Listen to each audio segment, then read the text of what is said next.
Hello, beer tubers, and welcome to another beer review with me, Peter, the Master of Hoppers, today joined by Just Michael. drinking some Best Coast beers from Slice. Yep. This is the second time I'm doing this, and that's why when you see the layover footage, I'm using a different glass. It's because I tried to do a review of this, and I forgot to turn on the microphone.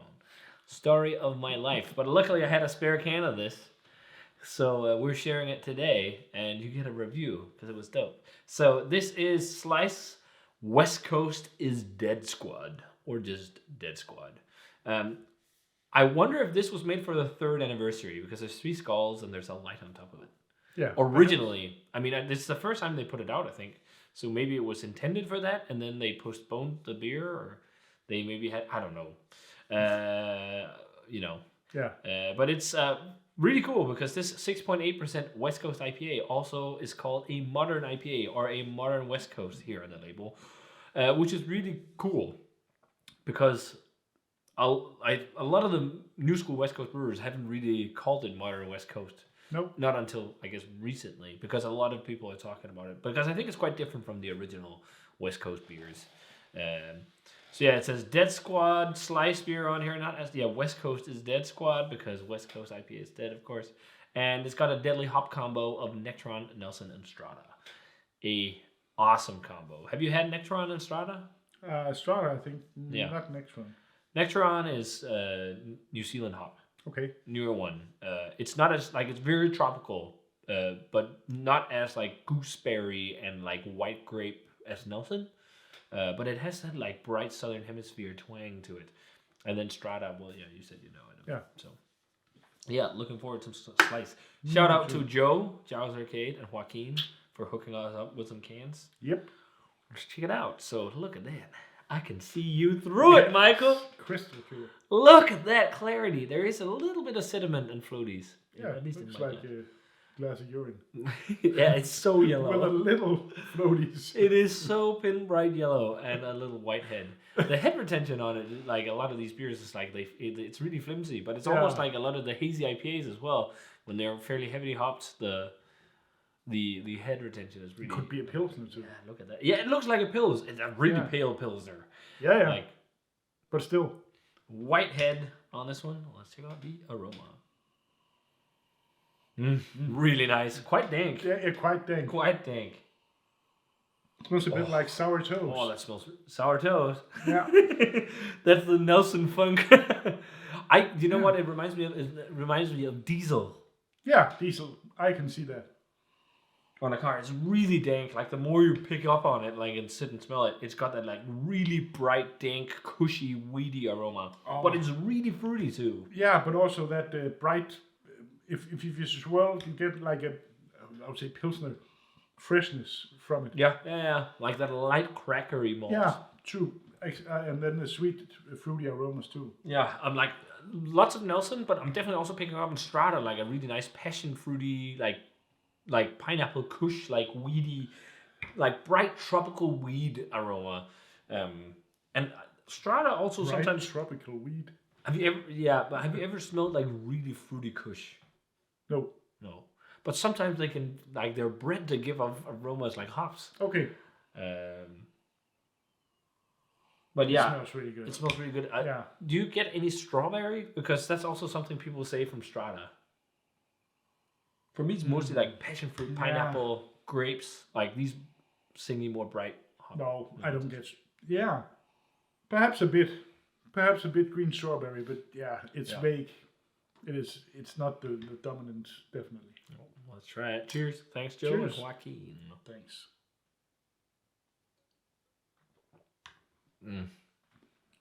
Oh, I could drink so much of this.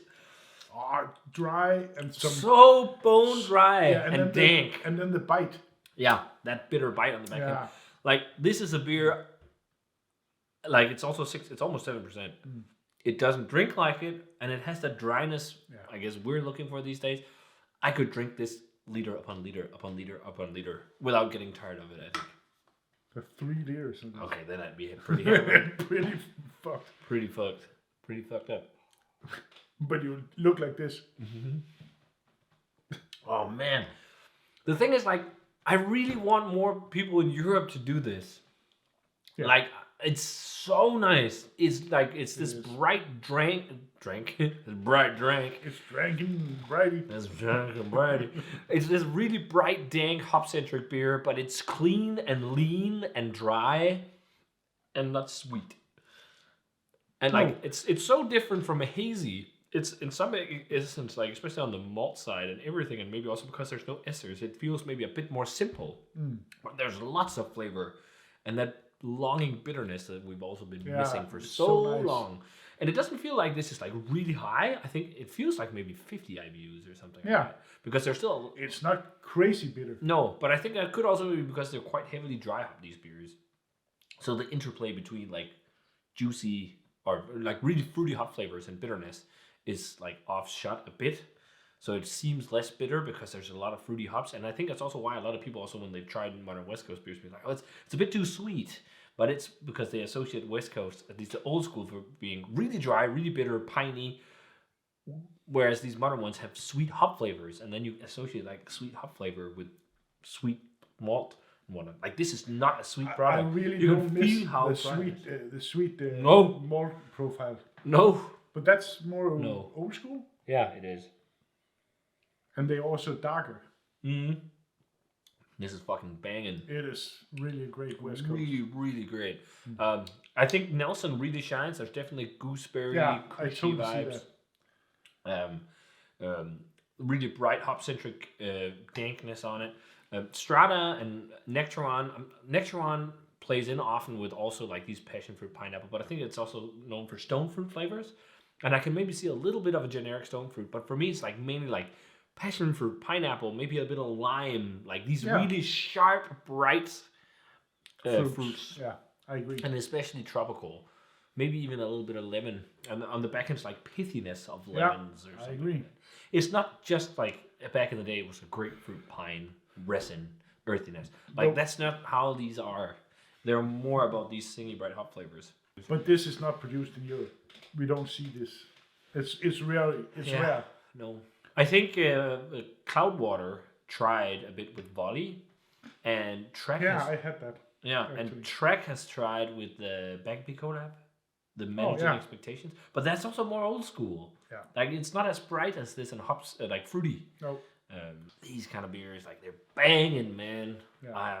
It's a throwback to something you knew from back in the day, but modernized. Yeah. Which I like because. Again, back in the day, I did love those really crazy bitter beers, but I wouldn't want like a really malty bitter beer these days. With like grapefruit wine, maybe one, but this I could drink. I still would say arrogant bastard. If you say that really bitter, dark, resiny. That is. But I remember that as I fucking loved that beer back then. Just one, but that was good. Yeah, but this is banging. I'm thinking like a small 95 or a massive 94 on it. Yeah, I totally agree. I totally agree. It's up like, around that world class. It's really near that world class. I think you can also feel it's quite saturated because it's not only bitter, it also bites a bit on the palate, like that polyphenol thing. But I don't know, a little more like hop flavor, and it might be even higher for me rating wise at the brewery, at the source. Dead fresh, like it's like this has been. If you look at this can, how knocked up it is. This has not been good for the can traveling to Denmark. So, that's also part of it. But yeah, amazing. This is a really great beer. Yeah, fucking great. If you guys can get some slice, and get some Death Squad with a favorable, amazing hop combo. This is I'd love to work with both Nectaron and Strata hops. They are dope in the beers we've had. So can you get this in? I'm not sure about. I think it's about you need contracts with a lot of these. Like Strata, you can buy now as a spot hop, but Nectaron, I'm not sure. You probably need a contract where you say, "I will buy this and this much hops for a year." Oh yeah. And then you have to sign up a year before to make sure you get the hops you want and all this. Yeah, makes sense. That's how it is. But also one of the big things with this, like it's so crystal clear. It's totally clear. They must have a centrifuge. You can't even see it. It's so clear. They must have a centrifuge or something. I don't know. But this review's been long enough. We've rambled on the love of the West Coast. But if you guys had a chance to try Dead Squad, let us know. If not, get some slice in your life. So yeah, as always, remember to comment, subscribe, check out the Facebook fan page and Twitter and Instagram. Give the video a thumbs up if you enjoyed it. Ring the bell for future notificaciones about beer. And we're gonna say to you, are already done with yours. I want to be done with mine too. And see you guys. Say cheers and see you guys in another beer review. Cheers.